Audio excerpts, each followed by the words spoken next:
रहनी है, इसलिए पहले जगह ही मत छोड़ो। कभी भी अपने सामने जगह नहीं छोड़ना चाहिए। तुम्हारे बैठने के बाद तुम्हारे आगे कोई बैठेगा तो समझ लेना तुम्हारा अपशगुन हो गया।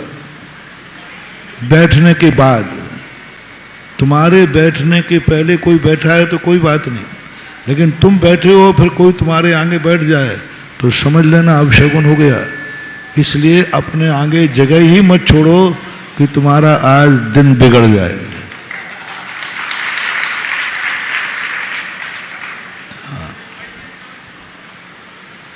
और इतने आगे भी मत बैठो कि बाद में पीछे खिसकना पड़े। हाँ, क्यों? कहीं वीआईपी के लिए आगे चद्दर बिछाई हो तो, और तुम उसमें आके बैठ गए तो फिर मनोज जी कहेंगे भैया थोड़ा। ऐसी जगह बैठिए जहां कोई देव भी आ जाए तो वो भी ना उठा सके। अपने हिसाब से सोच समझ। कई लोग बहुत ऐसे स्थान पे, तुम्हारे कूलर लगाए ना तुम लोगों ने, कई लोग ठीक कूलर के सामने और ठीक हट्टा कट्टा कुर्सी डाल के बैठ जाएगा। अब पूरे कूलर की हवा कहाँ गई? अब पूरे पंडाल को दी गई थी। तो अब ये चीज कितनी गलत हो जाती है। सभा में एक सभा का बैठने का भी एक कानून होता है, नियम होता है। बैठना भी सगुन होता है, उठना भी सगुन होता है। वास्तु शास्त्र के अंदर इन सबकी चर्चा की गई। किसी कार्य करते समय तुमने पहली बार ही कलम उठाई और तुमने लिखना शुरू किया और पहली चलती वो नहीं चली, आप थोड़ा उस कलम को रख दीजिए, दूसरी कलम को आप विश्राम दीजिए। किसी मकान का आप नापने के लिए फीता उठाया और फीता मिस्त्री के हाथ से छूट गया, गुनिया मिस्त्री के हाथ से छूट गया, बहुत खतरनाक। पहला गुनिया उठाया मिस्त्री ने, मकान गुनिया होता है ना वो ऐसा टेढ़ा, यदि मिस्त्री ने उठाया और वो हाथ से छूट गया, समझ लेना इस बिल्डिंग को बनते बनते किसी के हाथ पैर जरूर टूटेंगे और गिरेगा। वास्तु में लिखा है। उसने धागा डाला नापने के लिए, यदि वो टूट गया तो या तो मिस्त्री की या मालिक की मौत होगी, वो इसमें रह नहीं पाएगा। एक धागा, पहली बार धागा डाला, वो सूत होता है उनका, और वो खींचते टूट गया पहली बार में, दूसरी बार में नहीं। पहला धागा नियम से मौत कही शिल्पी की या उस घर के मालिक की। तो कोई ऐसे मत समझना कि ये छोटे मोटे नियम नहीं होते, हर चीज में नियम है। बैठे बैठे हम जो नाखून यूं कर रहे हैं ना, हम यूं, इसका ज्योतिष है। बैठे बैठे हम यूं कर रहे हैं ना, इसका ज्योतिष है। बैठे बैठे हम पैर हिला रहे हैं यूं, इसका ज्योतिष है। कई लोग कंधे उचकाते हैं, बहुत खतरनाक आदमी है वो। ज्योतिष में लिखा कि बात करते समय जो कंधे उचकाता है, बीमारी के कारण नहीं, बहुत खतरनाक व्यक्ति। उस व्यक्ति पर कभी विश्वास मत कर लेना। वो तुम बाजार में खड़े रह जाओगे, बेंच करके आ जाएगा और रजिस्ट्री करा लेगा, तुम पता नहीं चलेगा कब बिक गए। हर चीज का कोई ना कोई अर्थ क्रिया है। हमारे शास्त्रों में बोलते अर्थ क्रिया। ऐसी दुनिया की कोई हरकत नहीं है जो कोई उस क्रिया से तुम्हारी अंदर की बात और भविष्य की बात पता न चलती हो। एक बार अमेरिका में एक महाअभियोग बैठा था। वहाँ एक की अदालत में खड़े होकर बोलते समय, जिसके ऊपर महाअभियोग था, उसने बोलते समय कितने बार नाक को छुआ है। सर्दी है वो नहीं, सर्दी है वो नहीं, कोई बच्छर काट रहा वो नहीं, अक्सर कर झूठ बोलने वाला एक बार नाक को जरूर छुएगा। 13-14 बार उसने नाक को छुआ था और मशीन पर जाने के बाद उसने कबूल किया मैं झूठ बोला था। अब बोलो, नाक को छूने का कंसेप्ट है। ज्योतिष शास्त्रों में लिखा कि ये कोई प्रश्न पूछने आया उसने कौन से हाथ से कहीं खुजलाया, दाएं से, बाएं से, पीठ पर, समझ लेना चाहिए उसको आशीर्वाद देना या नहीं देना। आपके बैठने की हरकत, आप जैसे ही बैठे तो बैठते ही आपने क्या किया, जो ये ज्योतिषाचार्य वगैरह होते हैं ना, ये सब यही देखते हैं। साधु लोग कई बार तुम्हें आशीर्वाद नहीं देते, पर थोड़ी देर बाद दे देते, कुछ कारण नहीं। तुम जैसे ही आए सामने, साधु यदि थोड़ा बहुत भी ज्ञान रखता है तो तुम्हारी हरकत देखेगा वो। तुम पुंज लेकर आए हो, वो हरकत देखेगा। तुम जैसे ही बैठे हो, बैठते ही आपने क्या किया, उस हरकत को देख करके वो तुरंत समझ जाएगा कि ये व्यक्ति कैसा है और किस भाव से आया है, इसको आशीर्वाद देना या नहीं देना, सफल होगा या नहीं होगा। तुरंत बैठते ही किस तरफ बैठा है, आते ही वो किस तरफ बैठा है, इस तरफ बैठा कि इस तरफ बैठा कि पीठ पीछे बैठा, और जिस समय बैठा है किस तरफ बैठा है, साधु तुरंत दिखेगा। जोशी, मेरे नाक में से कौन सी नाक से हवा निकल रही है, श्वास से। यदि विपरीत दिशा में बैठा है, साधु टाल देगा, चलो अभी बात नहीं करना है। दाएं से श्वास निकल रही, बाएं तरफ बैठ गया, बाएं से सुन दाएं तरफ बैठ रहा। तो ये इतने सादा, मतलब कोई भी क्रिया को आप अबाउट मत करो। हर क्रिया में तुम्हारी जिंदगी का भविष्य छुपा है। अनुशासन मात्र तुम्हारा बंधन नहीं है। ये मात्र इसलिए नहीं खिसकाया गया कि आगे पीछे वालों को जगह दे दो। आपने, आपके जो वॉलेंटियर ने खिसकाया ना, उसने किस लिए खिसकाया, पीछे वाले को जगह मिल जाए, यही ना, पीछे वाले। और मैं कभी पीछे वाले पर दया नहीं करता। मैं तो सोचता हूं आगे वाला इतना बैठे कि हाथ पैर भी फैला सके तो फैला सके। आगे आया है, पहले आया फर्स्ट जन पे, लेकिन मैंने तुम्हें आगे क्यों खिसकाया, क्योंकि तुम्हारे बैठने के बाद कोई तुम्हारे आगे बैठता है तो अपशगुन है, तुम्हारा भविष्य बिगड़ रहा है। मैंने पीछे वाले को नहीं खिसकाया, मैंने तुम्हें खिसकाया कि तुम आगे खाली रहेगी और कोई थोड़ा सा बड़ा सा आदमी आएगा, वो तुम्हारे आगे बैठ जाएगा और तुम्हें पीठ कर दी, तुम्हारा हो गया काम। इसलिए मैंने कहा कि ऐसे बैठो कि कोई बीच में आके घुसना भी चाहे तो वो घुस नहीं पाए। और आगे के लिए मैंने इसलिए मना किया कि आपके बैठने के बाद आपको पीछे होना पड़ा, और वो भी देव शायद गुरु की सभा में, तो आपके आज सारे काम पीछे पीछे होंगे, पीछे पीछे होंगे। इसलिए योग्य स्थान, योग्य व्यवस्था सब चीज में है। लिख करके कोई काटता है, कोई नाखून खुरदता है, किसी की आदत होती है पृथ्वी पर, कोई सबके पूरे बहुत बड़े, कोई कागज लिख के फाड़ता है जल्दी, ये सब सिद्धांत। इसलिए अनुशासन को, और अनुशासन अकेला जीवन का ही नहीं, मन का अनुशासन जिसकी अपन चर्चा कर रहे हैं, आंखों का अनुशासन, कानों का अनुशासन, सब कुछ तुम्हें देखने की आदत पड़ी है तो तुम जिंदगी में कभी भी अपनी जिंदगी को कभी गोपनीय नहीं रख पाओगे। तुम कुछ भी करोगे, तुम्हारी हर बात उजागर होगी,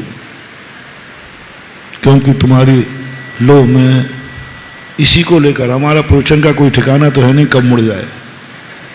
अब तुमने बीच में खिसका दिया ना तो प्रवचन मुड़ गया, हम क्या करें। हमारे पास कोई लिखा पढ़ी तो है नहीं, तुम्हारी जैसी माला तो है नहीं कि माला पकड़ लो, 2-3 झपकी ले लो और फिर नमो रहमतारम नमो सितारम। हमारे पास कोई किताब है नहीं, तुम्हारे चेहरे ही मेरी किताब हैं, तो मैं देखता जाता हूं और पढ़ता जाता हूं। प्रत्येक चेहरा एक खुली किताब है। अब किताबों में क्या ढूंढूं, हर जगह तुम्हारे छपा। चलो लो, इसी से संबंध ले लो। मनानुशासन, मन का अनुशासन हमारे भविष्य को सगुण बनता है, शुभ बनता है। हमारे उठते ही मेरे मन में क्या विचार आया, बहुत बड़ा ज्योतिष है। किसी को देखते ही तुम्हारे मन में क्या विचार आया, मंदिर में आते ही तुम्हारे मन में क्या विचार आया, शांति धारा करते ही तुम्हारे मन में प्रथम, फर्स्ट, पहला, सेकंड नहीं, सबसे बड़ा ज्योतिष बता रहा हूं। सर्वज्ञ भगवान और तुम्हारा ज्ञान दोनों में कोई अंतर नहीं आएगा।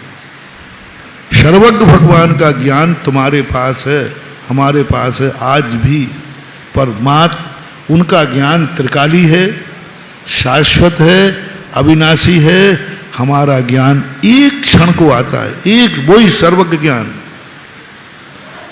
पहली दृष्टि, पहला सोच, पहला तुम्हारे मन में क्या भाव आया, उसको पकड़ लो।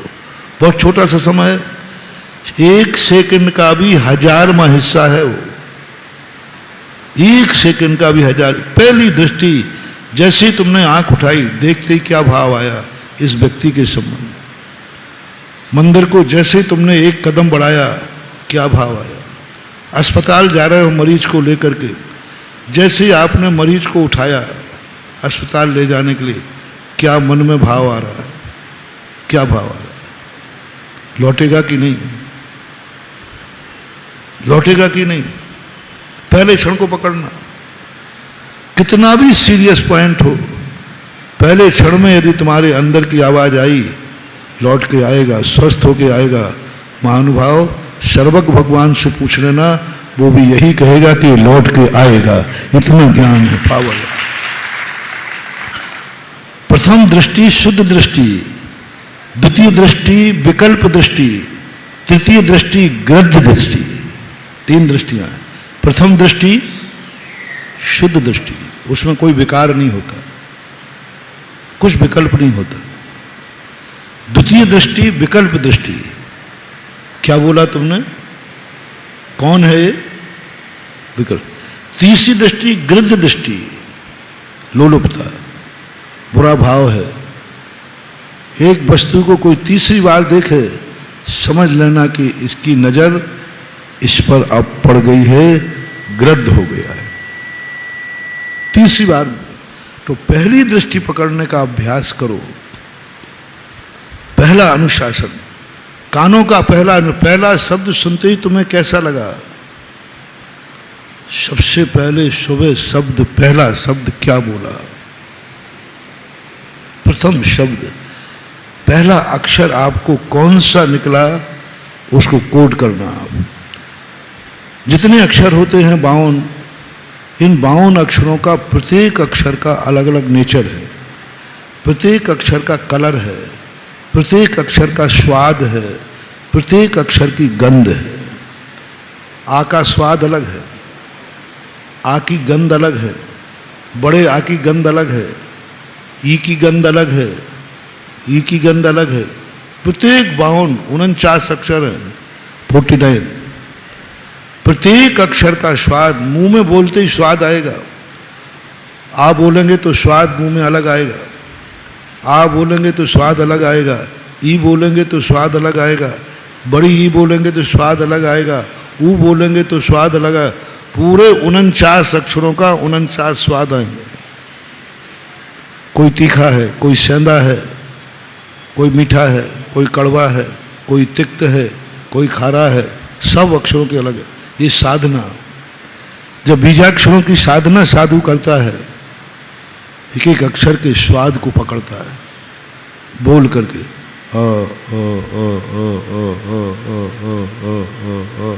प्रारंभ में हमें एक माला फेरना पड़ेगी आ की, आपके मुंह में उस अक्षर का स्वाद भर जाएगा, वही स्वाद आने लग जाएगा मुंह में, धीरे धीरे कम में। पर जब अभ्यास हो जाएगा तो एक बार आ बोलने पर वो मुंह में स्वाद आ जाएगा। गंध, इसकी गंध लेना है, हमें आ की एक माला फेरना पड़ेगी। फेरते फेरते हमें उस अक्षर की गंध आ जाएगी कि ये गंध किस फूल की है, सुगंधित गुलाब का फूल, गेंदा का फूल, गंदी है, अच्छी है, वो गंध आ जाएगी। हर अक्षर का स्पर्श होता है, कौन सा अक्षर ठंडा है, कौन सा गर्म है, कौन सा तीखा है, स्पर्श है हर अक्षर, सभी अक्षरों। तो ये जो अक्षर है स्पर्श, रस, गंध, वर्ण, वर्ण भी सब अक्षरों के अलग अलग, उस वर्ण के आधार पर सारा निर्णय होता है। आपने देखा होगा कि पेपरों में राशि का पेपर आता है, नीचे लिखा है आज आपका कलर, आज आपका रंग, क्योंकि वो पहला अक्षर आपकी राशि का है, उसके अनुसार आपको रंग बताए जाएंगे। तो ये अक्षर आपने सुबह उठ करके आपसे मुंह से कौन सा अक्षर निकला वो पकड़ो। शब्द क्या बोला मुझे इससे मतलब नहीं है, उस शब्द में पहला अक्षर कौन सा था जब आप सो के उठे। इसलिए तो हम लोग, इसलिए तुम लोगों से कहते हैं, तुम लोग मानते हो कि हमें महाराज जी ये सब बातें सिखा के धार्मिक बनाना चाहते हैं, और वो तो तुम्हारा नियम है कि हम धार्मिक बनेंगे नहीं। और तुम लोगों को, हम लोगों को ऐसा बिल्कुल टाइटल दे दिया, बाबा जी का काम क्या है। इतनी गंदी धारणा आप लोगों की बन गई, इतनी गंदी धारणा बन गई, तुम अपनी जिंदगी का बहुत बड़ा नाश कर रहे हो महानुभाव, बहुत बड़ा नाश कर रहे हो इस गंदी धारणा से, क्योंकि तुम धर्मात्मा बनना ही नहीं चाहते, तुम संसार से ऊपर उठना नहीं चाहते, तुम नहीं चाहते हो कि हमारे संसार के राग द्वेष कसाएं कम हो, तुम राग भी नहीं तोड़ना चाहते, तुम दुश्मनी भी नहीं तोड़ना चाहते। चलो राग तो नहीं तोड़ना चाहो, जो तुम्हें प्रिय है महाराज जी, मैं राग नहीं छूटता, तुम तो वो कसाई हो कि द्वेष भी नहीं छोड़ना चाहते। कितने लोग हैं जो दुश्मनी नहीं छोड़ना चाहते। हम समझाएं कि भैया आप दोनों में झगड़ा होगा, महाराज जी है ना, वो तो नहीं होगा, आप महाराज जी जो कहो आप वो कर लूंगा, लेकिन उसको तो नहीं छोड़ो है ना। एक बार देश क्या हुआ, आप देश भी नहीं छोड़ना चाहते, कसाई भी नहीं छोड़ना चाहते। कितने लोग हैं जिनको समझाने के बाद भी कसाई नहीं छूटते। मैं कहते नहीं, मैं तो कसाई नहीं, मैं तो उससे नहीं बोलूंगा, चाहे मरूं तो मर जाऊं, बोलूंगा तो नहीं। राग की बात नहीं कर रहा हूं, देश की बात कर रहा हूं। वही बोल लो थोड़ा सा, क्या महाराज जी देखो, आप जो कहो तो कहो, आप कहो तो 1 करोड़ रुपया दान दे दो हाँ ऐसे भी मिल जाएंगे, ऐसे भी मिल जाएंगे जो कि आप करोड़ों दान दे लो, लेकिन महाराज उससे बोलने की बात, उससे तो नहीं बोलूंगा। क्या है संसार, राग तुम छोड़ना नहीं चाहो, द्वेष तुम छोड़ना नहीं चाहो, तुम्हारे मन में ऐसी परिणति बैठ गई है, तुम क्या धर्मात्मा बनो।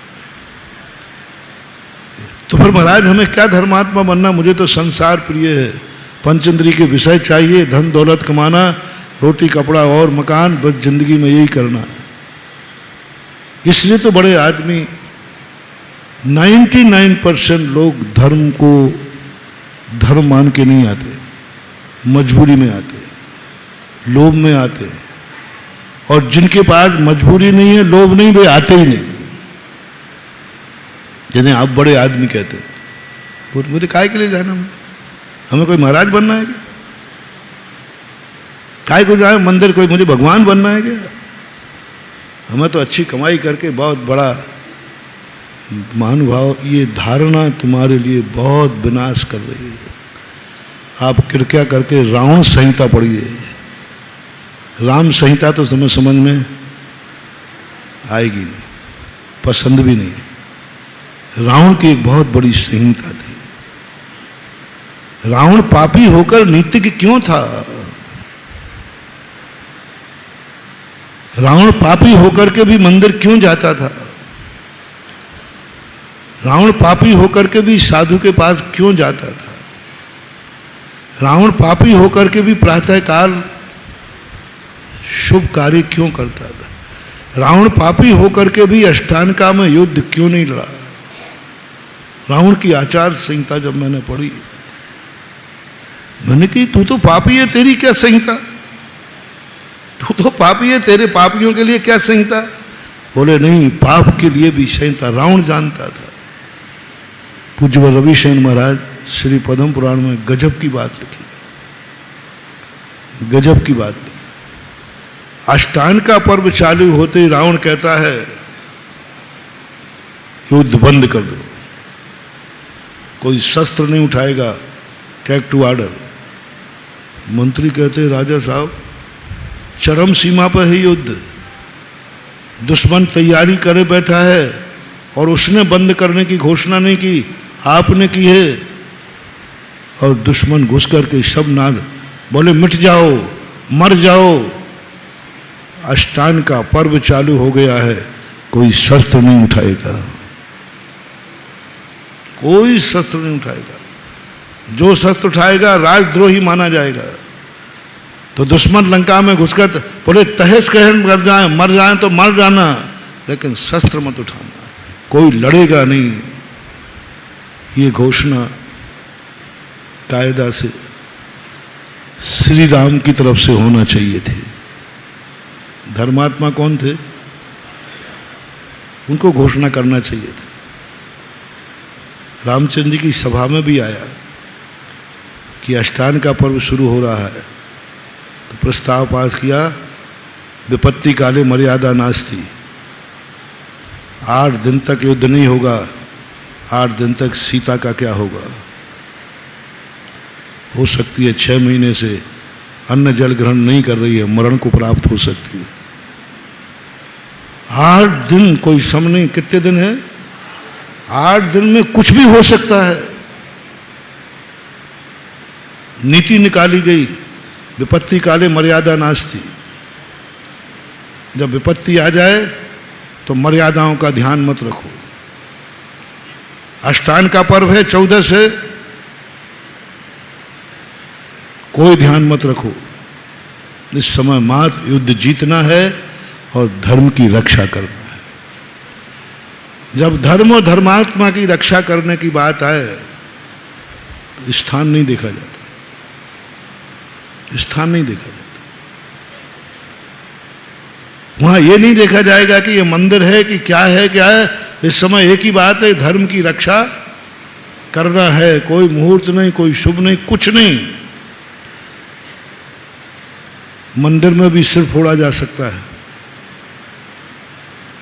लेकिन किसका, जो मूर्ति को उठा रहा हो और तुम सामने आ जाओ तो मंदिर में खून गिर जाएगा तो मूर्ति चली जाएगी। उस समय ये मत देखो, कुछ भी नहीं देखना। प्रस्ताव पास किया कि युद्ध होगा, अष्टान का पर्व है तो भी होगा, क्योंकि सवाल 8 दिन का है। 8 दिन में विदेही के प्राणांत हो सकते हैं, सामने वाली कोई भी दुर्घटना घट सकती है, अपनी सेना कमजोर पड़ सकती है। ये सब विचार होकर युद्ध की घोषणा बंद करने की नहीं की गई। नीति दोनों सेनाओं में नीति आई। इधर इस सेना में भी कहा कि अष्टान का पर्व शुरू हो रहा है, क्या करना है। प्रस्ताव पास हुआ, युद्ध जारी रखना है। रावण के यहां मीटिंग हुई, बोले अष्टान का पर्व चालू होना है, बोले युद्ध बंद रखना है। उम्मीद किससे थी और कर कौन रहा है। रामचंद्र जी ने जब ये बात सुनी, श्री राम कहते रावण ने युद्ध बंद की बात की। इतने बड़े संकट में, इतनी बड़ी विपदा में अकेला रावण बचा है, सब मारे जा चुके हैं, पूरी लंका अंतिम समय पे चल रही है, चारों तरफ से लंका को घेर लिया है। इस समय रावण युद्ध बंद करने की बात कह रहा है। बस वहीं पर रामचंद्र जी रावण के कायल हो गए थे। बोले मान गया रावण, मान गया रावण, तू संसार में तेरे से बड़ा नीतिज्ञ कोई हो नहीं सकता, मेरे से भी ज्यादा तू नीतिज्ञ है, मेरे से ज्यादा नीतियां तेरे पास है, तेरे पास नीतियां हैं, मेरे पास आचरण है।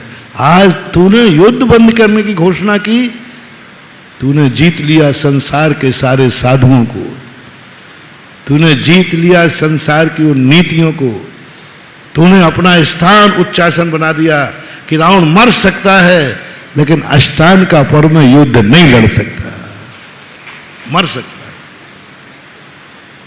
क्या कारण था, क्या कारण था? रावण ऐसे ही नहीं था, बहुत नीतिक था।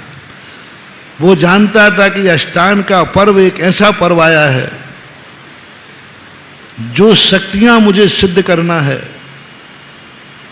वो शक्तियां 6 महीने सिद्ध करने में लगेंगी और अष्टान का पर्व में वो 8 दिन में सिद्ध हो जाती है। ये सगुन है।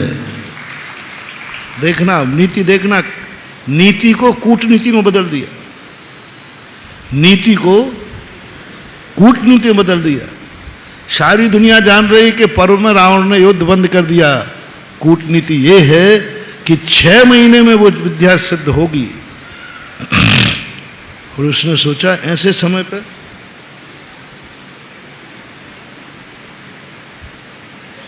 छह महीने तक ना दुश्मन रुकने वाला है ना मैं रोक पाऊंगा, और मुझे विद्या सिद्ध कहिए। और ये पर्व सगुन है। विद्या सिद्ध करने के लिए पर्व सगुन होता है। बस उसने सगुन बना लिया और क्या कह दिया, मैं मंदिर में जा रहा हूं, कोई ने यदि शस्त्र उठाया मरे तो मर जाना। इधर श्री राम की सेना में समझ गए वो,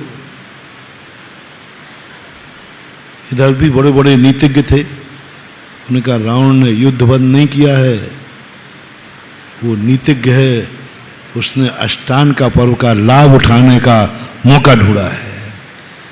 युद्ध तो दुनिया की दृष्टि में बंधा, मूल ये है कि वो विद्या सिद्ध करने गया है और 6 महीने की विद्या वो 8 दिन में सिद्ध कर लेगा, बहुरूपणी विद्या। और बहुरूपणी विद्या जैसे उसको सिद्ध होगी युद्ध बढ़ जाएगा, उसको बस में करना कंट्रोल नहीं होगा। वैसे ही हो गया इतने दिन, आज तक कंट्रोल नहीं कर पाया। युद्ध बंद नहीं हुआ है, बहुत बड़ा अब शगुन हुआ है अपने लिए। जाओ उसके कार्य में विघ्न डालो, कैसे करके वो सिद्धि नहीं कर पाए, लेकिन वो तो शगुन कर लिया था।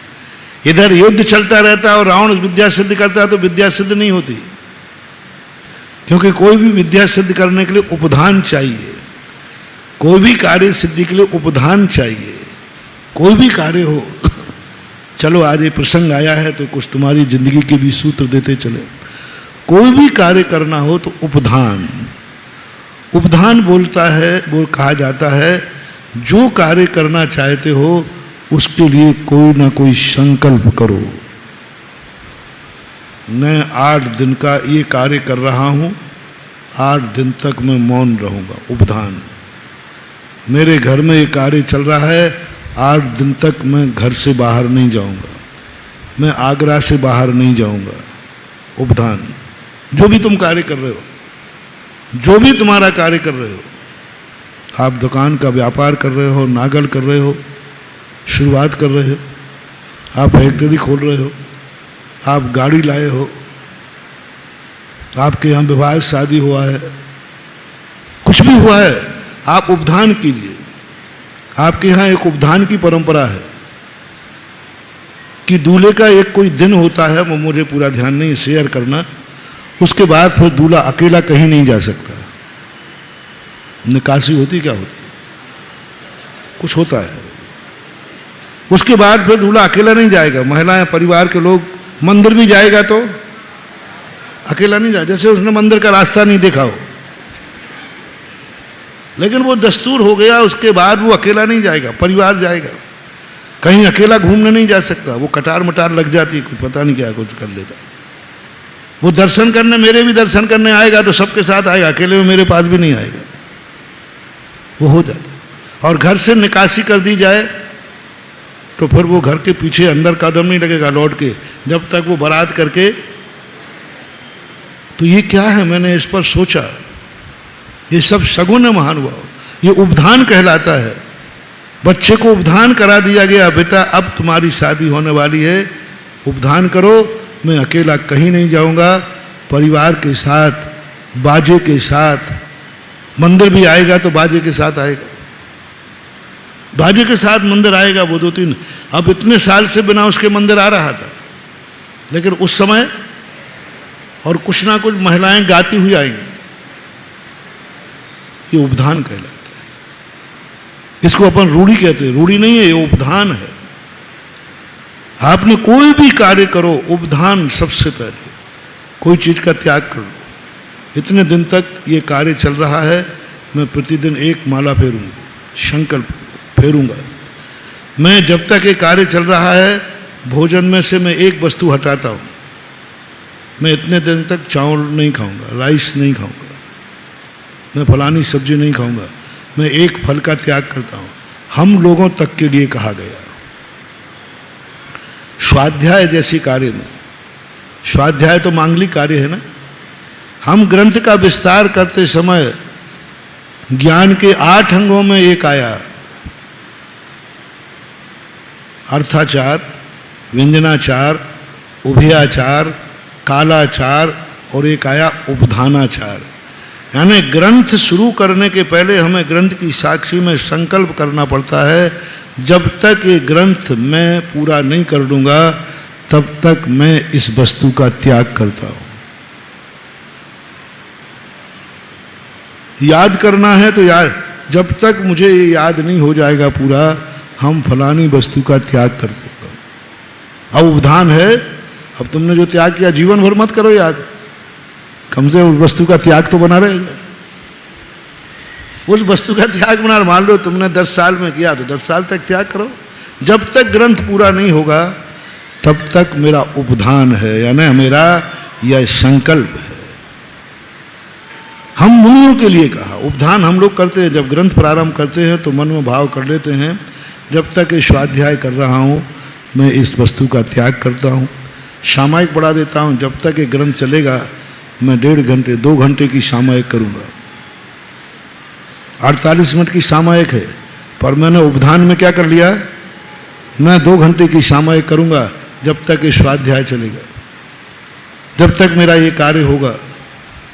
आपने अक्सर कर देखा हो, जब मंदिर आदि बनते हैं तो ऐसे नियम महाराज लोग दिला देते हैं, भाई सब लोग कोई ना कोई नियम ले लो कि जब तक मंदिर पंचकर्णक नहीं होगा तब तक हम फलानी वस्तु, ये उपधान है, ये शगुन है।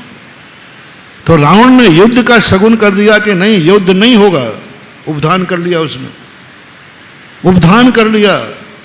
वह उपधान उसको ये कारण, देखो उपधान का फल देखना, 6 महीने में विद्या सिद्ध होने वाली विद्या खूब उपसर किए रावण की अंगद ने, सब जाकर के रावण को हिलाओ डिगाओ, उसका अपशगुन करो, अब शगुन करो उसका। लेकिन वो तो शगुन कर चुका था पहले। जिसका पहले शगुन हो गया हो, अब उसका क्या आप शगुन करोगे? उसको तो पहले ही भरा कलश मिल गया, अब तुम 100 बार रीते कलश लेके घूमो ना उसके सामने, क्या फर्क पड़ता है? अरे ये बाहर यात्रा पे जा रहा है, इसका अपशगुन करना है। और उसको जाते ही घर से बाहर भरा कलश मिल गया था। अब तुमने किसी को तैयार किया, ये निकलेगा ना तो खाली कलश लेके निकल जाना, 100 बार निकलो ना, क्या फर्क पड़ता है? फर्स्ट इंप्रेशन इज, पहला तो उसका शगुन हो गया। रावण तो शगुन कर चुका घोषणा करके, अब तुम कितने भी अब शगुन करो, ये लोगों को पता चल गया कि अब घूमो रहे लंका में खूब, कोई शस्त्र नहीं उठाएगा। घुस गए, रावण की माला तोड़ दी, अंगद ने उठा के हिला दिया, गिरा दिया, कुछ भी कर लो। अंत में जाकर सुग्रीव आदि ने रानियों के शीश काट के रख दिए रावण के सामने, मंदोदरी का शीश काट के रख दिया।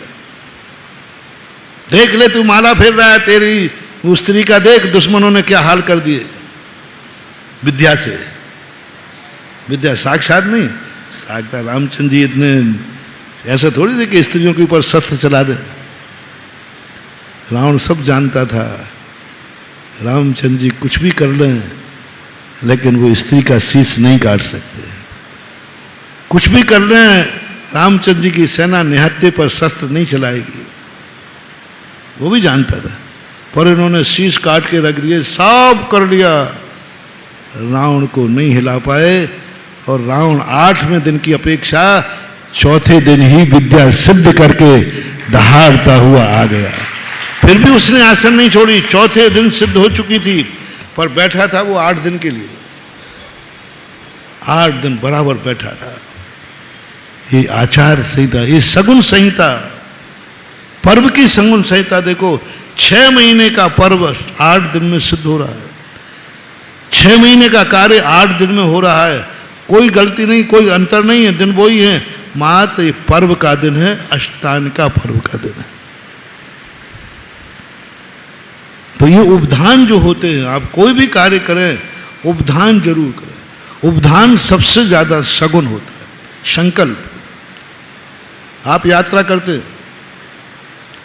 गाड़ी में बैठते ही उपधान कर लीजिए, बैठने के पहले 9 बार नमस्कार मंत्र पढ़ने के लिए, इतनी देर के लिए, जब तक मैं वहां तक नहीं पहुंचूंगा तब तक मेरा ये संकल्प है। मान लीजिए यहां से तुम दिल्ली जा रहे हो, 3 घंटे हैं, 3 घंटे का संकल्प कर लो कि मैं रास्ते में चाय नहीं पीऊंगा, रास्ते में भोजन नहीं करूंगा, भोजन करना ही नहीं, रास्ते में चल करके हम कोई भी एक संकल्प कर लीजिए, आपके बहुत बड़ा शगुन होगा। विघ्न आ भी गया है तो विघ्न आ जाएगा, लेकिन हाथ पैर भले टूट जाए लेकिन प्राण बच जाएंगे, क्योंकि तुम उपधान किए हो। और मरण को भी प्राप्त हो गए कुचित का जाते तो नियम से सद्गति होगी, क्योंकि तुम उपधान लिए हो। तुम एक संकल्प लेकर चले कि जब तक मैं दिल्ली नहीं पहुंचूंगा तब तक के लिए मेरा यह त्याग है, मैं मोबाइल नहीं उठाऊंगा, यात्रा में बंद कर दो, चालू करो, कुछ भी करो, मैं नहीं सुनूंगा, ना मोबाइल करूंगा और ना मोबाइल सुनूंगा जब तक मैं ड्राइविंग कर रहा हूं। चलो ड्राइविंग कर लो, आपने ड्राइविंग की है, गाड़ी में बैठे हैं, हाईवे पे गए हैं, रात भी है दिन भी हो, कुछ भी हो सकता है, उपधान करके चलिए, उपधान करके चलिए। जब तक मैं ड्राइविंग की सीट पे बैठा हूं ना मोबाइल सुनूंगा ना सुनाऊंगा, ना मैं कोई चीज खाऊंगा ना करूंगा। मान ले लो जब तक ड्राइविंग की सीट पे हूं मैं किसी से बात नहीं करूंगा, अपनी चर्चा है, कुछ भी XYZ, कोई ना कोई उपधान करो। उस उपधान का चमत्कार मैं तुम्हें बता रहा हूं कि या तो घटना आएगी नहीं, आएगी तो छोटे में निपटेगी, और यदि बड़े में निपटी तो गारंटी है तुम्हारी नियम से सद्गति ही होगी। भी नहीं कह रहा हूं, भी नहीं कह रहा हूं, क्योंकि उपधान है। पूज्यवर नेमीचंद महाराज गोमठ सार के अंदर कहते हैं, छोटा सा भी उपधान यदि एक क्षण का भी नियम है। एक उदाहरण देता हूं, सपोज कीजिए एक शराबी था, बहुत ज्यादा शराब पीता था। उससे कहा महाराज जी मैं शराब नहीं छोड़ पाऊंगा। बोले बेटा छोड़ना तो है। बोले देखो महाराज मत छुड़ाओ, मैं छोड़ नहीं पाऊंगा, नियम टूट जाएगा, मेरी बहुत आदत। बोले मैं ऐसा नियम दिलाऊंगा कि नहीं टूटेगा। तू शराब कहाँ रखता है, कितनी पीता है? बोले महाराज जी ऐसे, महाराज हाल में बैठे थे।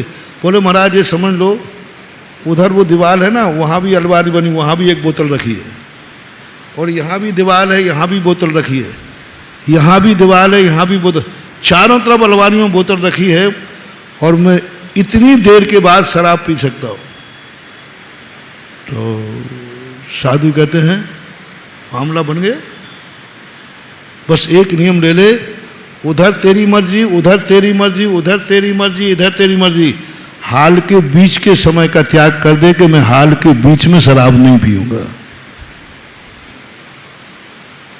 यहां से वहां तक बीच में हम शराब नहीं पिएंगे। इधर आएंगे तो तेरी मर्जी, उधर जाए तो तेरी मर्जी, पर बीच में शराब नहीं पीना। पता नहीं महाराज वही कल वाली बात, पत्थर का त्याग किया है।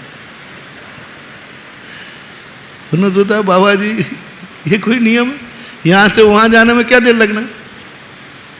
उधर दीवार पे मना नहीं कर रहे हैं, इधर दीवार पे मना नहीं कर रहे हैं, बीच में कितना लगेगा भैया। तो वो बोला महाराज जी इतना तो चल जाएगा, इतना तो चल जाएगा, देख ले भाई गड़बड़ नहीं होना चाहिए। बोले गुरुजी इतनी सी बात है, हमें क्या पता, हमने सोचा कि आप बहुत करोगे कि भाई इतना कर दे ये कर दे, तो मेरे बस के इतना तो चल जाएगा, देख ले। बोले महाराज जी पहली बात कोई बड़ा नियम नहीं है, इतना सा नियम ले रहा हूँ इसी को नहीं चला पाऊंगा, प्राण चले जाएं लेकिन ये नियम नहीं टूटेगा, पक्का पालन करेंगे। ले लिया वो वही वाली कलवा। महाराज लोग भी क्या देखो उधर छूटे इधर छूटे, बीच में मनाही है।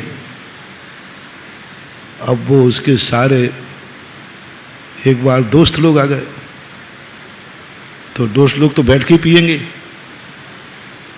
उसने कहा भैया अब बैठ के तो नहीं पीऊंगा, उधर दीवार पे इधर दीवार पे, हाल के बीच में तो त्याग है हमारा। दोस्त कहे कोई मजाक है क्या? तो सारे दोस्त कट गए धीरे धीरे, क्योंकि उधर फिर अब उसको ये ध्यान नहीं रहा कि कभी दोस्त यार आएंगे तो डाइनिंग टेबल पे तो बैठूंगा, लेकिन कह दिया इतना सा नियम नहीं, पर वो पक्का था।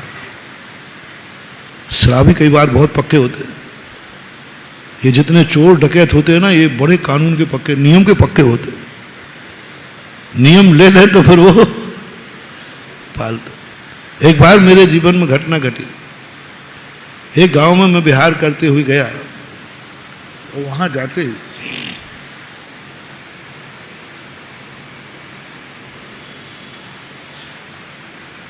मेरा प्रधान हुआ, वो वृत्ति थे उनके माता पिता, घर के वृत्ति प्रतिमाधारी। अब मुझे क्या पता कि उनका छोकरा जो एक छोकरा शराब पीता है।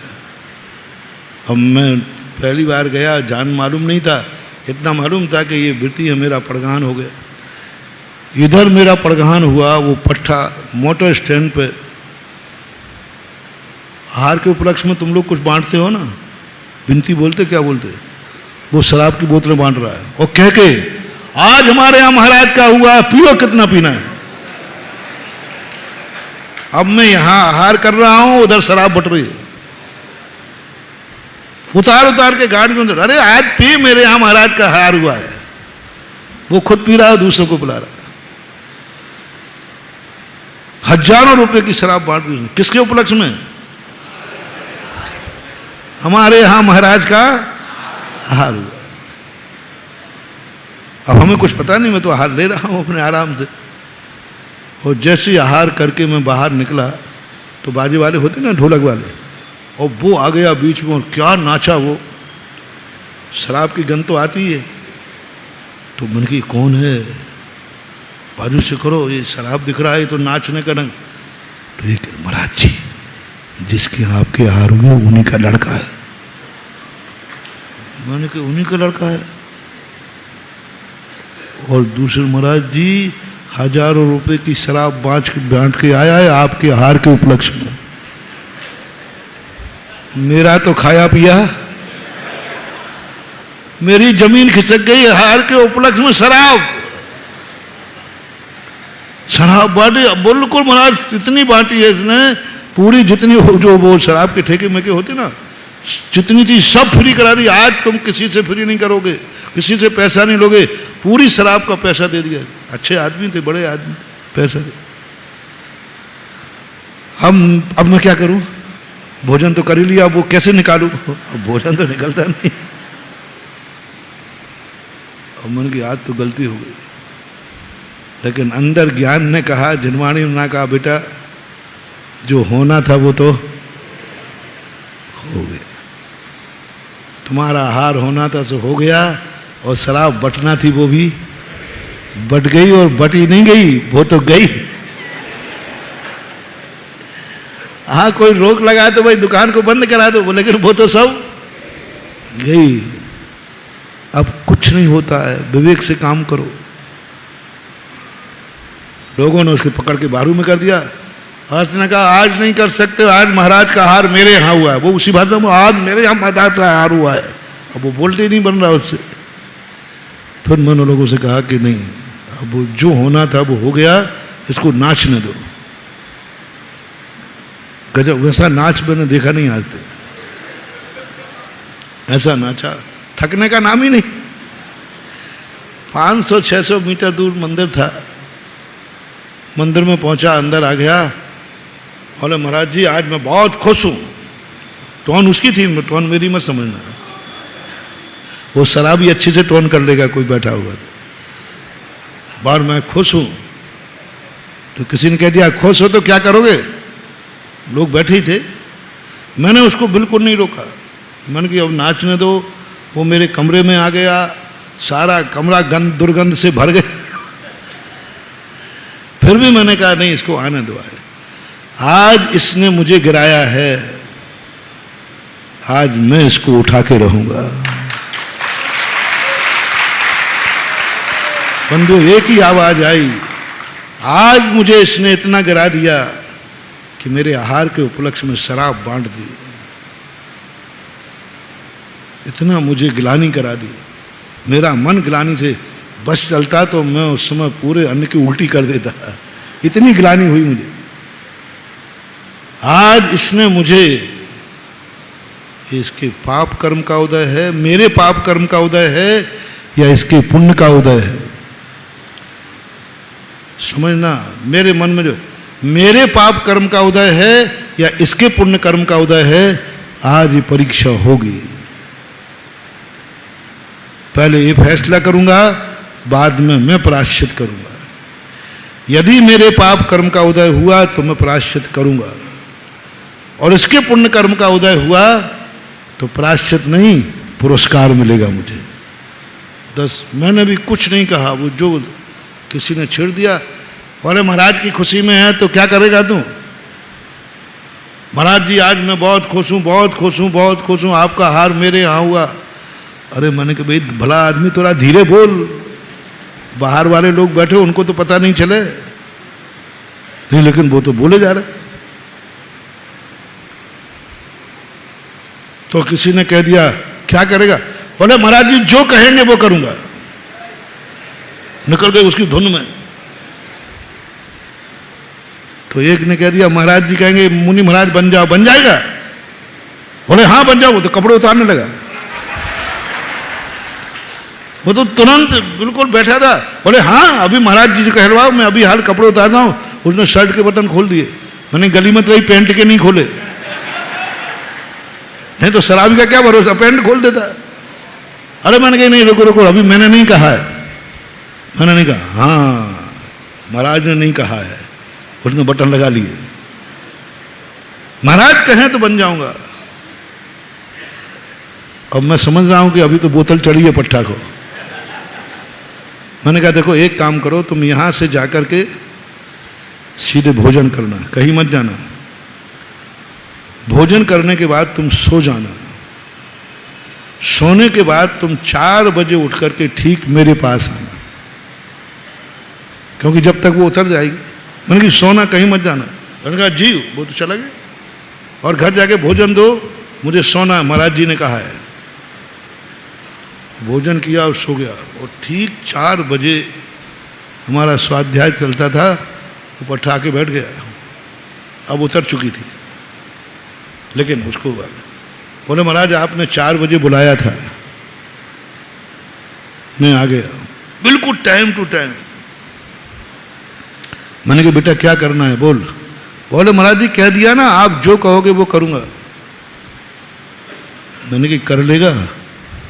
बोले महाराज आपने अच्छे अच्छे भक्तों के वचन देखे, एक आध बार शराबी पे विश्वास करके देखो। शराबी पर विश्वास करके देखो। होश में था। मैंने कहा बस मेरा एक ही निर्णय है कि मेरे पाप कर्म का उदय है कि तूने आज मेरे आहार में शराब बांटी, या तेरे पुण्य के उदय से मैं तेरे घर में आहार करने गया। तो उसने कहा नहीं, हमारे पुण्य से आप आहार करने गए। तो बस बेटा मैं जिंदगी में प्रायश्चित लेना पड़ेगा मुझे। यदि तू मुझे प्रायश्चित से बचाना चाहता है तो बस एक ही तमन्ना है, आज तूने इतनी बांट दी, इतनी बांट दी, बस आज के बाद ना तो पीना और ना बांटना। बोले महाराज जी आपने ये नहीं सोचा कि जो आहार के उपलक्ष्य में शराब बांट सकता है, क्या वो शराब छोड़ सकता है? उसने पूछा, मैं छोड़ सकता हूं क्या? क्या छूट जाएगी?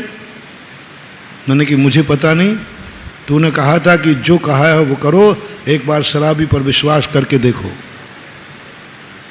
इसलिए मैंने कह दिया। अब मानना नहीं मानना तेरी मर्जी है, मैं तो क्या कर सकता हूं। बोले नहीं महाराज, आपका वचन खाली नहीं जाएगा। और वो उठ करके मेरे पैर पकड़ लिए, बोले महाराज लगाओ पिछी। मैंने कि अभी तो तूने मुझे ही बदनाम किया, पिछी को और करेगा। बोले महाराज पिछी लगाओ, आज के बाद ना पीऊंगा ना पिलाऊंगा। छोड़ दी उसने। जब भी बाहर जाता है, जिस रास्ते में शराब का ठेका होता है उस गली से नहीं निकलता। गाड़ियों में, बस में जाता है तो मोटर स्टैंड नहीं जाता, 1 किलोमीटर बाहर बैठता है। जिस स्थान पर शराब बांटी थी उस स्थान पर वो अपनी जिंदगी में कभी गया ही नहीं, जाना ही बंद कर दिया। सबको हो गया। लगभग 86-87 की बात है। अब पता नहीं वो व्यक्ति कहता है, राजस्थान में 10-12 साल तो वो रेगुलर आया, फिर भी मैं पता करता रहा। बोले महाराज, वो कहता है महाराज के सामने वचन दे दिया है, मैं वो नहीं तोड़ूंगा चाहे मर जाऊंगा।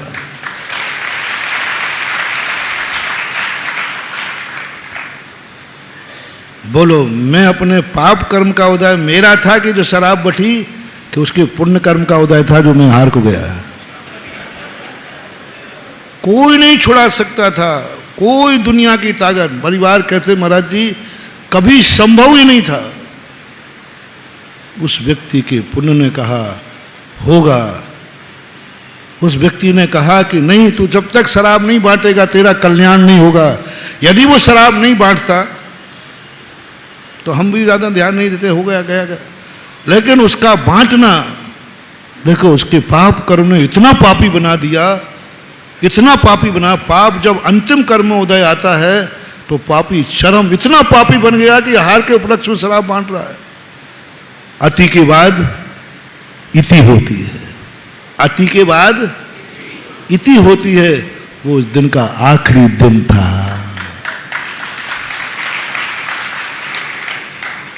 तो मैं ये कह रहा हूं कि कई बार ऐसे होते, जैसे मनोज बाबू बोलते कि महाराज की एक ही भावना है कि तुम्हारा परिवार सुखी रहे, तुम सुखी रहो। तुम्हारे लिए मैं ऐसे ऐसे काम करता हूं कि तुम्हारा बाप भी नहीं कर पाता। मैं मुनि होकर, क्योंकि मेरा राग श्रावकों से बहुत है और जैनी से बहुत है। मैं जैनी घर को जैनी का घर देखना चाहता हूं। एक संस्मरण इसी में याद आ गया। एक परिवार में एक शराब पीता था लड़का, और पिताजी बहुत अच्छे पंडित थे, बहुत प्रतिष्ठित थे, सब कुछ थे, लेकिन लड़का पीता था। और आकर घर में ऊधम करना, मोहल्ले में ऊधम करना, इसका सिर फोड़ना, उसका सिर फोड़ना। शादीशुदा था, पत्नी को आए दिन मारा, बच्चों को उठा के फेंक दे, बस शराब पी के आता था। सब प्रयास कर लिए माता पिता, सब प्रयास कर लिए, और पत्नी उसकी इतनी सुशील कि उसको अलग भी नहीं किया जा सकता कि चल भाई तू अलग हो जा, घर से निकल जाए। पत्नी इतनी सुशील, धर्मात्मा, बच्चे इतने अच्छे कि वो शायद ससुर कहते हैं कि महाराज जी कैसे अलग करूं, इसकी तो हालत ये है। महाराज जी क्या करूं, इज्जत सब धूल उंगला दी इसने, और प्रतिदिन आए दिन मोहल्ला। मैंने कि कर सकोगे? बोले महाराज आप बता दो, कुछ भी करूंगा। मैंने कहा ये आज घर से पी के आएगा और ये घर में घुसेगा और मारेगा। सब लोग पिटना जम के, थोड़ा इतना पिटना कि सिर में खून भी आ जाए। बचने का प्रयास मत कर, बचाना मत। वो डंडा मारा तो ऐसा छोड़ना, पीठ में मारा तो सिर कर देना जिससे खून आ जाए। और फिर तुम इसकी पूरे परिवार मिलकर इसकी FIR दर्ज कराओ। बोले महाराज जी बाप होकर FIR? मैंने कि गड़बड़ किया तो फिर तुम जानो, मेरे पास क्यों आए? बाप होकर के FIR लिखाओ, पूरा परिवार FIR लिखावे इसकी, बिल्कुल दुश्मन मान के लिखाओ। कोई दुश्मन तुम्हारे घर में तुम्हारा सिर फोड़ जाए तो क्या करोगे? बोलो, दुश्मन कोई घर में सिर फोड़ जाए तो क्या करोगे? तो आप बेटा क्यों मारा? दुश्मन है, इसने सिर फोड़ा है। उधर पुलिस को भी समाचार दे दो, इसको छोड़ना नहीं है किसी भी हालत में, कोई जमानत लेने नहीं जाएगा, कोई जमानत लेने नहीं जाएगा। और पुलिस वालों को भी कह दो कि इसको कोई जमानत नहीं, रिहा नहीं करना। बाकायदा FIR दर्ज हुई, अरेस्ट हुआ, कोई जमानत लेने नहीं जाएगा। मैं वहीं रहा, चातुर्मास का समय था। मैंने किसी ने जमानत लेने की बात कही तो फिर ध्यान रखना, लगभग 1.5-2 महीने कोई जमानत का भी कोई अंतिम तारीख होती है, कोई लेवे या नहीं लेगे, सरकारी जमानत पे भी कुछ एक जो कुछ भी हुआ। और हमसे कहता वो महाराज मैं एक दिन बिना शराब के नहीं रह सकता। और पट्टा 1-1.5 महीने बाद तरस गया। मम्मी पापा को फोन करिए, सब कहे कुछ नहीं, सुनना ही नहीं, कुछ नहीं करना, सुनना ही नहीं। मर गया तू, निकल जाए, जा तू जेल में सड़ मर। पापा यहाँ बहुत परेशानी हो रही, बहुत दिक्कत हो रही, पुलिस बहुत मार रही तो मार रही तो मर जाना। अरे मैंने कहा उठाना नहीं, कोई बात ही नहीं करना, मिलने भी नहीं जाना। 1.5 महीने बाद वो घर नहीं गया, सीधा मेरे पास आ गया, श्रीफल हाथ में था। बोले महाराज जी मुझे पता चल गया, ये सारा किया कराया। बोले मेरे पापा इतने कठोर, मेरी मम्मी इतनी कठोर, मेरी पत्नी इतनी कठोर हो ही नहीं सकती। ये कठोरता, आप साधु होकर इतने कठोर। मैंने कि वो तो सब बातें बाद में हैं, पहले 1.5 महीने में तूने कितनी बोतलें पी? बोता महाराज बोतलें, एक बोतल पर डंडे पड़ते थे। याद आई? बोले नहीं आई। मैंने कि अब 1.5 महीने जिंदगी निकाल सकता है, 1.5 महीने तू बिना पिए जिंदा है कि मर गया? बोले जिंदा हूं, जिंदा हूं। मैंने कि बस अब जब 1.5 महीने जिंदा रहता है, छोड़ दिया, घर वालों को बुलाया, लो तुमने शराबी बेटा दिया था, मैं तुम्हें कुल दीपक भेज रहा हूं। 10 लाख क्षण शिविर में शिविर लगने वाला है। शिविर में यही होता है, सारे गंदे लोग आते हैं। कोई किसी दुष्प्रवाह, किसी ऐसे लोग आते हैं जो शराब की बोतल उठा के पीते थे, और 10 लाख क्षण शिविर में से जब जाते हैं तो अभिषेक का लोटा उठा करके मंदिर में दिखते। लोग कहते महाराज जी ये 4 बजे 5 बजे उठ गया, ध्यान कर रहा था और सुबह उठ करके अभिषेक करने चला गया। ये अभिषेक करने जो मंदिर ही नहीं गया। ये चतुर्मास, ये शिविर ऐसे लोगों के लिए ही होते हैं जो कहीं नहीं सुधर सकते। ऐसे लोगों के सुधारने के लिए, अब बोलो तुम्हें सुधारने के लिए मैं किस स्तर तक उतर गया? बोलो अच्छा किया कि बुरा? गलत मत बोलना, देखो अंदर से बोलो ना। लेकिन स्तर कितना छोटा था। बाप से FIR करा दी, करवा दी। होता है कई बार बापों की, और बाप भी कम नहीं है, वो भी सैंपल है। एक बेटा कहता महाराज मेरे पापा शराब पीते हैं, वो मानते ही नहीं, हम कहेंगे तो मारते हैं, सबको मारते हैं। मैंने पूरे उपाय कर लिए? बोले महाराज जी पूरे कर लिए। मैंने कल एक उपाय है, कल बाजार से 2 बोतलें लेके जाना। बोले पापा आपके लिए गिफ्ट में। तो बेटा तू लाया, तू तो मना करता था, महाराज का भक्त है।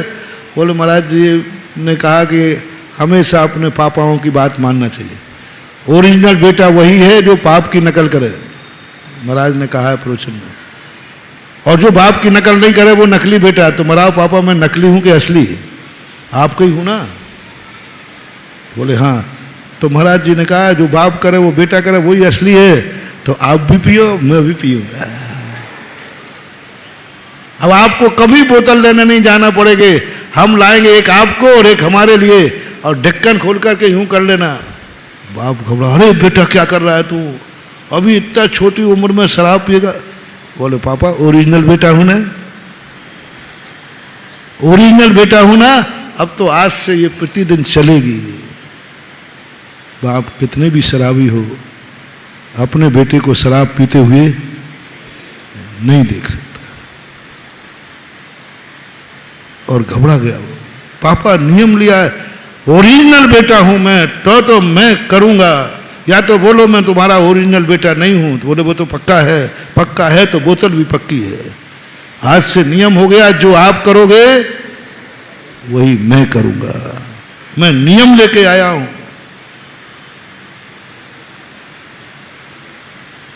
बस खेल खत्म था, बेटे ने छुड़ा लिया। बोले पापा छुड़ा लो, अभी हम दूसरी ले आएंगे, लेकिन पिएंगे क्योंकि आपका ओरिजिनल बेटा हो। आपको मैं बदनाम नहीं होने दूंगा। कोई महाराज जी ये ना उठावे डुप्लीकेट बेटा, बाप तो शराब पीता है, मंदिर जाता है, लगता है डुप्लीकेट बेटा है। और ऐसी बहस हुई, अंत में बाप ने कहा हे मेरे बाप, मैं आज से छोड़ता हूं, तू शुरू मत कर। बेटा बाप को पकड़ के लाया श्री पर लेके, बोले महाराज हमारे पापा आज क्या है। कभी कभी कोई निमित्त ऐसा बन जाता है जो जिंदगी भर की बुराइयों को खत्म कर देता है। छोटा सा ही उपधान करो, उपधान की चर्चा कर रहा था। अब प्रवचन तो तुम्हें सवा खिसकाने में बदल गया ना, जो बदलना था। प्रवचन मुड़ गया तो मुड़ गया, अब क्या करें। पर कोई चिंता मत करो, यहां तो हर प्लॉपी भरी हुई है, चाहे इधर से मुड़े चाहे इधर से मुड़े, कहीं ना कहीं से तुम्हारा तो उद्धार होना ही है ना। चाहे खरबूजे पे तलवार गिरे या तलवार खरबूजे गिरे, आखिर बुराई तो निकल गई। उसने सब दोस्त यार उसके कट गए, पर मैं नियम नहीं तोड़ूंगा। हाल के बीच में तो शराब नहीं पीऊंगा। जाता उधर पीता, इधर पीता, इधर पीता, इधर पीता, बीच में नहीं पीता। एक दिन क्या हुआ देखना, होनहार देखना।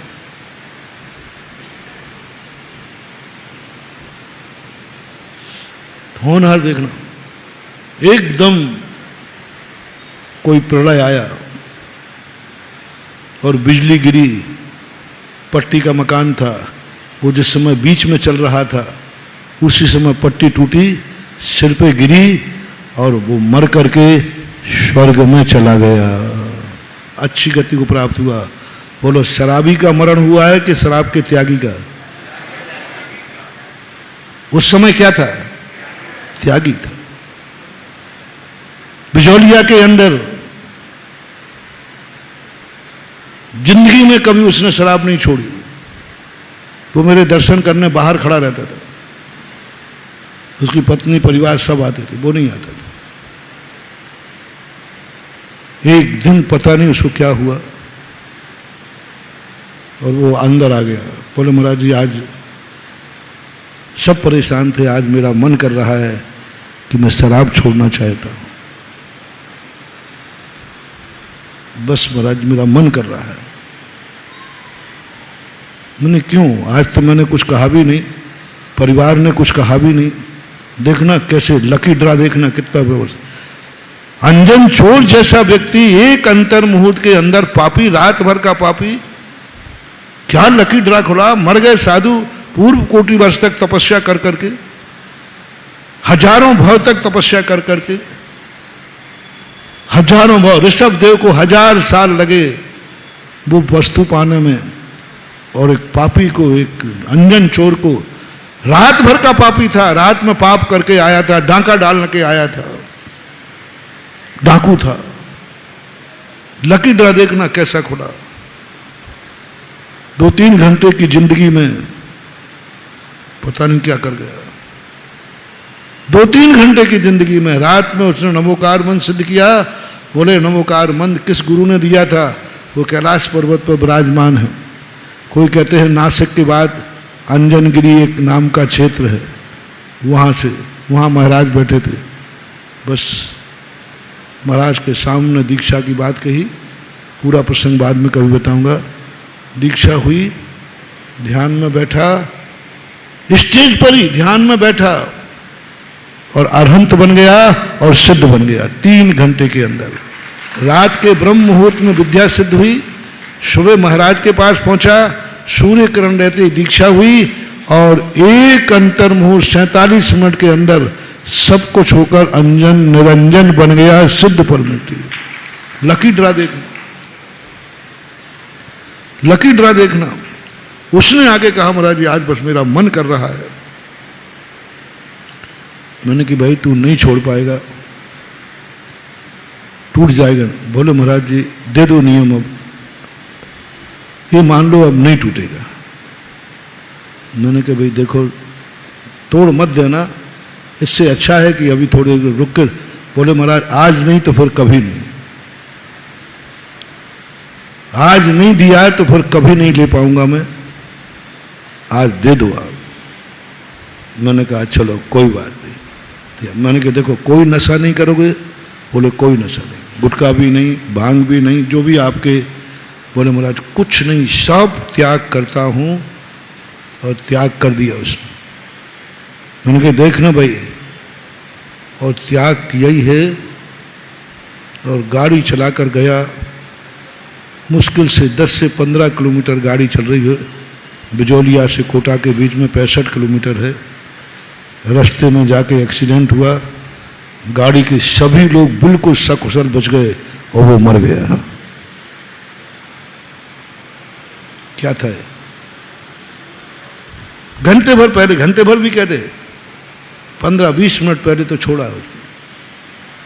किसने छुड़ाया उसको?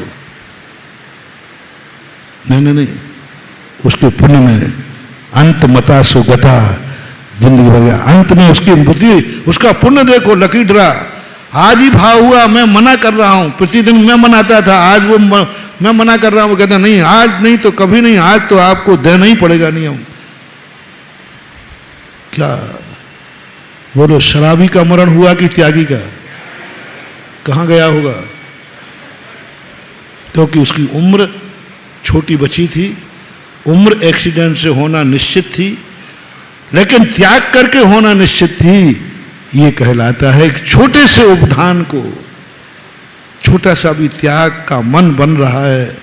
तो पूज्यवर नेमीचंद महाराज ने लिखा, मरने के पहले यदि त्याग करने का मन बन रहा है, आंख बंद करके कह देना ये मरकर नियम से देव ही जाएगा।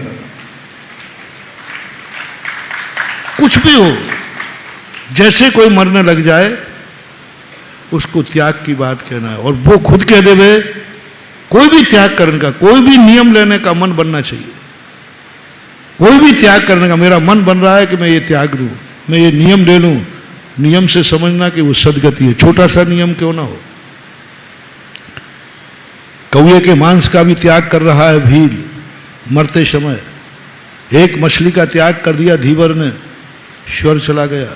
त्याग करने का भाव आना चाहिए। अच्छे अच्छे लोग मरते समय नियम तोड़ देते हैं, जीवन भर नियम लिए हुए तोड़ देते हैं। और लकी ड्रा वाले जिंदगी में कभी नियम नहीं लेते और अंत में लेकर के बेड़ा पार हो जाते हैं। मासोपवासी मुनिराज कई बार सल्लेखना नहीं ले पाते, और जिन्होंने कभी बेला भी नहीं किया है वे सल्लेखना लेकर चले जाते हैं। इसलिए हमेशा महानुभाव, तुम लोग कोई ना कोई कार्य तो करते ही रहते हो, सदा एक उपधान लिए रहा करो। तुम सदा रिक्स में हो। मैं तो सुरक्षित हूं, मैं बहुत कम असुरक्षित हूं, बहुत कम।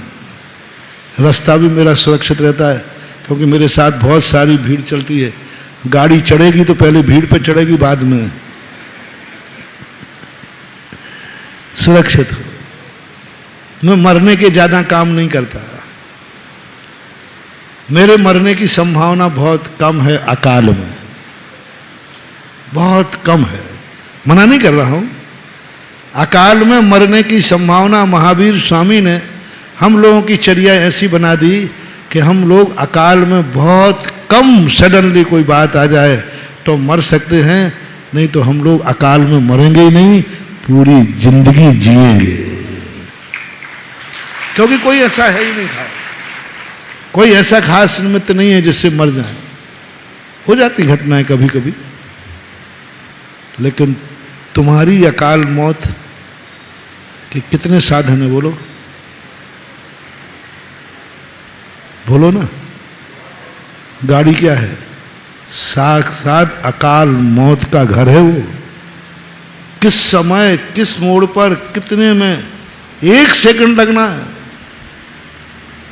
चाहे वो राष्ट्रपति हो, प्लेन में उड़ रहा है, सुरक्षित है। पंजाब का राज्यपाल पूरे परिवार सहित गया, पूरा चेक करके प्लेन उतरा था, चेक करके चढ़ा था, उतर के नीचे ही नहीं आ पाया। तुम्हारी जिंदगी हमेशा, तुम्हारी जिंदगी हथेली पे चलती है। किसी भी क्षण तुम्हारी मौत आ सकती है।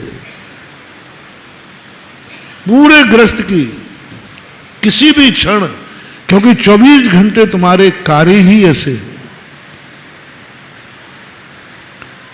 तुम्हारे आयु कर्म की उदीर्णा ज्यादा होती, हमारी कम होती, क्योंकि तुम काम ही ऐसे करते हो, टेंशन करते हो, आयु कर्म की उदीर्णा, क्रोध आदि करते हो, आयु कर्म की उदीर्णा, चिंताएं करते हो, रात में सोते हो चिंता के साथ कल व्यापार क्या करना है, दुकान खोलते हो वे की चिंता, कोई ग्राहक आ रहा है कि नहीं आ रहा है, फैक्ट्री का नागर किया, चिंता आएगी चलेगी कि, बोलो ये सब है कि नहीं।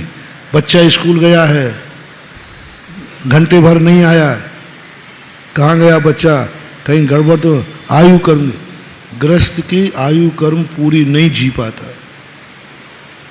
तीर्थंकरों को छोड़ करके कोई भी जीव अपनी पूरी आयु नहीं जी पाता। 90% तो पक्का है। 10-5 वर्ष तो तुम्हारे कम होते ही हैं, क्योंकि जब जब तुमने टेंशन किया, चिंता की, आयु कर्म तेज से जलती है, भभकती है आयु कर्म। 10 से खिल रहे थे, एक साथ 100 खिल जाएंगे। और बोलो आप कब क्रोध से रहे थे, कब टेंशन से रहे थे? सभा में बैठे हैं तो भी यहाँ का कोई टेंशन चल रहा हो, हैं? कि कहीं महाराज लेट नहीं कर दे, यही टेंशन चल रहा होगा। कहीं जाना होगा ना, टाइम दिया हो, फिर महाराज का क्या पता, खींच दिया तो, यही कोई ना कोई टेंशन तुम्हें चलेगा। गृहस्थी बिना टेंशन के रह ही नहीं सकती। यानी 24 घंटे आप अपनी आत्महत्या कर रहे हैं, क्रोध में, टेंशन में, चिंता में, भोगों में, विलासिताओं में। स्मोकिंग, गुटखा खाता है, एक बार गुटखा खाने वाला, बीड़ी सिगरेट पीने वाला 3 मिनट की आयु कम करता है, एक बार।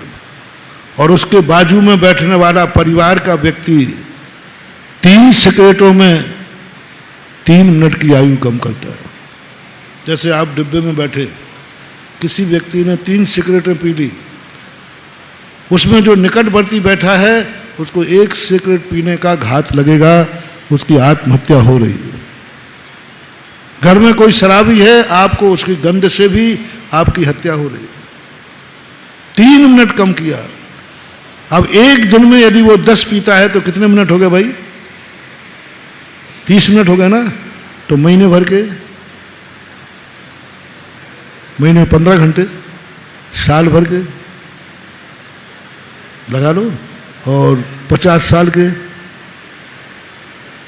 कम से कम 4-5 साल कम कर दिए। और जब मौत आती है तो एक एक मिनट के तुम लाखों खर्च करने को तैयार होते हो। बस डॉक्टर कहेगा देखो मैं इसको जिंदा तो रख लूंगा, एक दिन रख पाऊंगा, 1 लाख लगेगा, तो क्या कह दोगे कि भाई 1 लाख दे दूंगा, जिंदा करो। और यहां 5 साल तुमने कैसे नष्ट कर दिए। 1 मिनट का यदि डॉक्टर कहे कि इंजेक्शन आता है, कोई एक बार आंख खोल पाएगा, बस इतने हजार लगेंगे, बोले साहब लगा दो, एक बार आंख खोलने हुए अंतिम समय, और अभी आंख खुली खुलाई आंख है। प्रति क्षण तुम टेंशन कर रहे हो किस समय तुम्हें आयु का बंध हो जाए।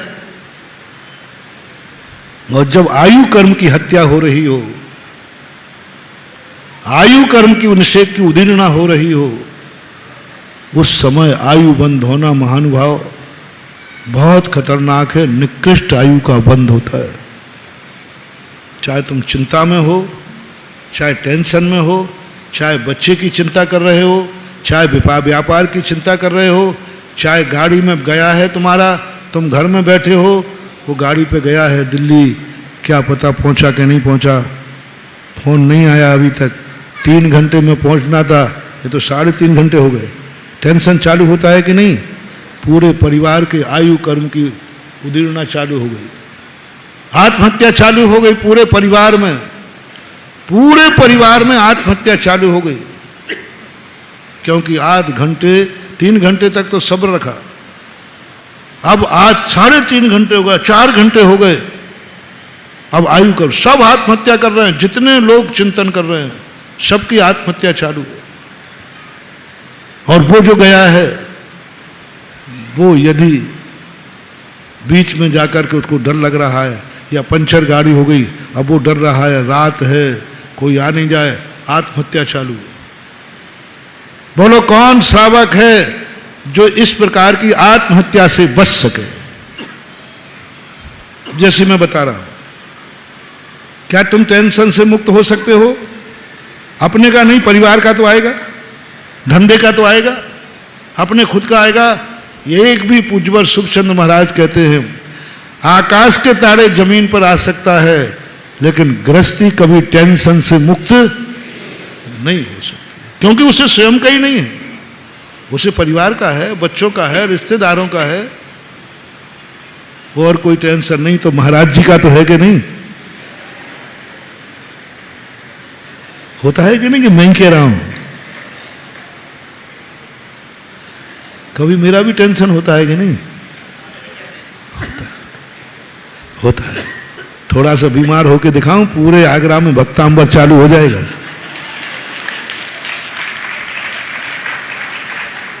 अरे एक दिन आहार नहीं होता है तो पता नहीं कितने लोगों की आंखों में आंसू आ जाते हैं।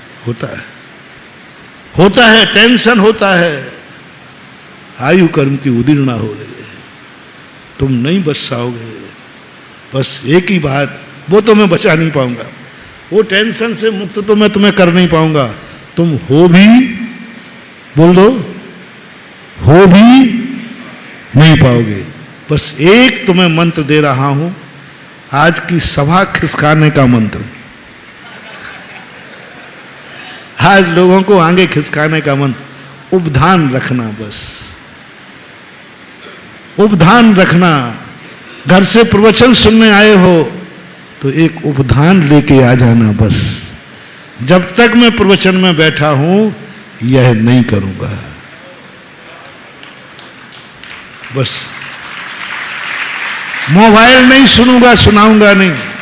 मैं कुछ भी तुम्हें जो नियम लेना है, मंदिर में आए हो, बस इसका अतिशय चमत्कार, निस्सही शब्द बाबस, निस्सही उपधान है।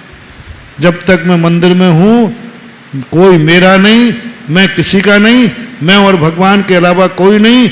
यदि ये नियम भी तुमने पाल लिया और तुम्हारे घर में सांप ने बेटे को काट लिया, तुम यहां पूजा कर रहे होगे और बेटे का जहर अपने आप उतर रहा होगा। धनंजय कवि 7वीं शताब्दी। उपधान का नियम, जब तक मैं मंदिर में हूं तब तक के लिए, मंदिर के बाहर नहीं, जब तक मैं मंदिर के अंदर हूं मेरा ये नियम है। बस मैं किसी से बोलूंगा नहीं, मैं किसी से संबंध बनाऊंगा नहीं, कुछ भी तुम्हें जो उपधान का कोई सीमा नहीं होती, उपधान करना है आपको। जब तक मैं मंदिर में हूं, देखो चमत्कार, जब तक मैं प्रवचन सुन रहा हूं, जब तक मैं सामायिक में हूं, जब तक मैं माला फिर रहा हूं, जब तक मैं निद्रा में हूं, तब तक मैं यात्रा में हूं, पग पग पर जो भी तुम करो उस समय उपधान, एक उपधान आपकी जिंदगी में कोई ना कोई एक पूरा हो। दिल्ली पहुंच गए और आपने नियम लिया था कि मैं रास्ते में नियम करता हूं चाय नहीं पीऊंगा, हमारा दिल्ली में तो पी लूं नहीं, एक कोई दूसरा नियम डाल लो, जब तक मैं घर नहीं लौटूंगा तब तक ये नियम ले लो, बदल दो नियम, बदल दो, कोई बात नहीं, चाय पी लो, चाय पी लो, दूसरा नियम ले लो, तुरंत ये नियम तो पूरा हो गया, सकुशल हो गया, अब क्या करूं, जब तक मैं लौट के घर नहीं पहुंचूंगा फलानी चीज का त्याग करता हूं। और घर आ जाओ तो वहां भी कोई नियम, जब तक घर में हूं मैं यह नियम लेके रहूंगा, जब तक दुकान में हूं यह नियम लेके रहूंगा, जब तक बारात में हूं यह नियम रहेगा, जब तक मैं दोस्तों के साथ हूं 24 घंटे, जब तक महाराज के साथ हूं मेरा यह नियम, बस एक नियम कोई ना कोई बना रहने दो, जाओ मैं तुम्हारे लिए और बड़े नियम नहीं दे पाऊं तो नीचे नहीं जाने दूंगा, ऊपर भेजूंगा, तो एक नियम बने रहने, उपधान कहलाता है। इसलिए हर क्रिया में बहुत बड़ा रहस्य छुपा है। इसलिए कल से सब लोग आगे खिसक के बैठेंगे, क्योंकि आगे इसलिए नहीं कि पीछे वालों को जगह मिल जाए, इसलिए कहीं कोई तुम्हारे आगे आके न बैठ जाए, ये अपशगुन है। और इतने आगे भी मत बैठना कि फिर मनोज बाबू कहे यहां से बोलो खिसकेंगे, थोड़ा पीछे खिसक जाओ, ये भी अशुभ होगा। और मैंने और कह दिया तो बेटा बनते ही जा रहे, फिर मैंने कह दिया थोड़ा पीछे खिसको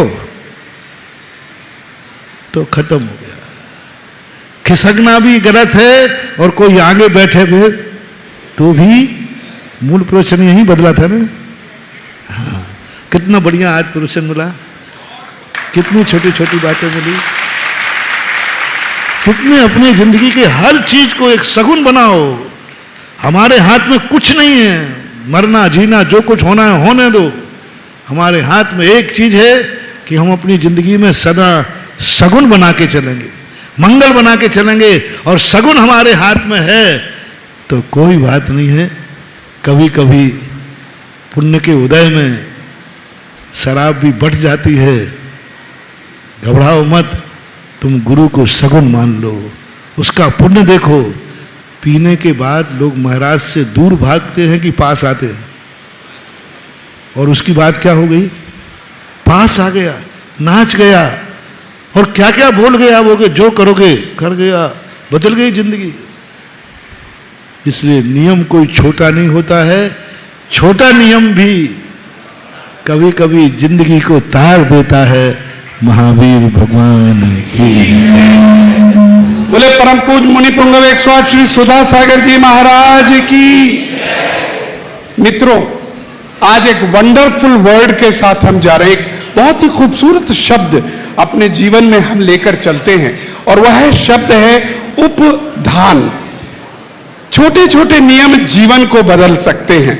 और आज जो मॉरल ऑफ द स्टोरी है, आज मॉरल ऑफ द स्टोरी है वो यही है कि हम कुछ भी करें लेकिन सदैव नियम लेते रहें, चाहे प्रवचन सभा में बैठे या प्रवचन सभा से बाहर जाएं,